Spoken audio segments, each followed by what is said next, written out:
अगर केंद्र की सत्ता में आए तो आरएसएस को बैन कर देंगे। ये बयान किसी सामान्य नेता का नहीं, कांग्रेस अध्यक्ष मल्लिकार्जुन खड़गे के बेटे और कर्नाटक सरकार के मंत्री प्रियांक खड़गे का है। अब सवाल उठता है कि इस बयान के पीछे सोच क्या है। क्या कांग्रेस सच में लोकतंत्र में विश्वास करती है, या फिर उसे समस्या सिर्फ उन संस्थाओं से है जो राष्ट्रवादी विचारधारा से जुड़ी है।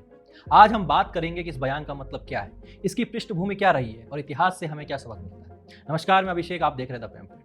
दोस्तों, सबसे पहले तो प्रियांक खड़गे ये समझें कि आरएसएस कोई आतंकवादी संगठन नहीं है, ना ही ये कोई गुप्त संगठन है। ये वो संगठन है जिसके स्वयंसेवक बाढ़ में राहत पहुंचाते हैं, शिक्षा के क्षेत्र में काम करते हैं और देश की संस्कृति, परंपरा और मूल्यों को मजबूत करते हैं। और ऐसा वे कोई एक दो दशकों से नहीं, बल्कि पिछले 100 वर्षों से करते आ रहे हैं, जब न मल्लिकार्जुन खड़गे थे और ना ही उनके पुत्र प्रियांक खड़गे का जन्म हुआ था।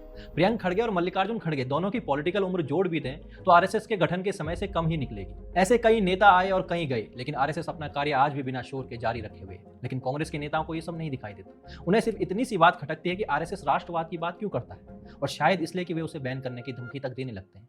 ये पहली बार नहीं है जब कांग्रेस ने इस तरह की सोच दिखाई है। आपको याद होगा 1975 में जब इमरजेंसी लगी थी, तब भी कांग्रेस ने लोकतंत्र का गला घोटा था और आरएसएस को भी उस दौर में बैन किया था।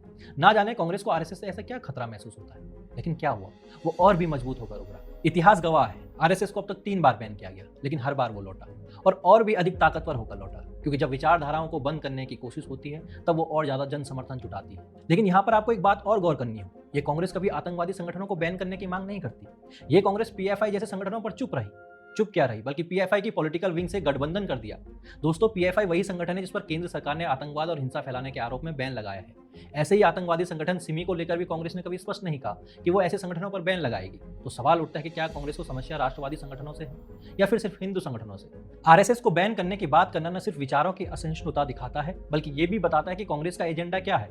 देश को तोड़ने वाले संगठनों पर कांग्रेस नरम है और देश को जोड़ने वाले संगठनों पर कांग्रेस हमलावर है। दरअसल ये सोच राहुल गांधी की सोच है, जो भले हाथों में संविधान की प्रतियां लहराते हैं, लेकिन विपक्ष के नेता के तौर पर क्या कहते हैं। राहुल गांधी कहते हैं कि जब सत्ता आएगी तब हम मोदी सरकार के लाए कानूनों को हटा देंगे या फिर बदल देंगे।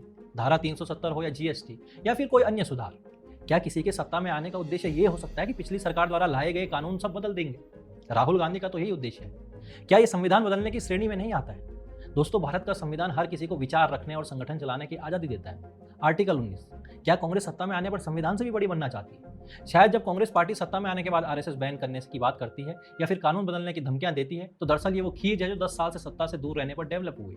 और ऐसे ही क्रियाकलाप रहे तो कांग्रेस का इंतजार और बढ़ सकता है। जाते जाते एक बात और, ये कि प्रियंक खड़गे कभी समय निकालें और याद करें, जब साल 2018 में पूर्व राष्ट्रपति और वरिष्ठ कांग्रेस नेता प्रणब मुखर्जी राष्ट्रीय स्वयंसेवक संघ के कार्यक्रम में मुख्य अतिथि के रूप में शिरकत करने नागपुर गए थे, तो उन्होंने अपने भाषण में क्या कहा था और कैसे आरएसएस ने इन विचारों का सम्मान किया था।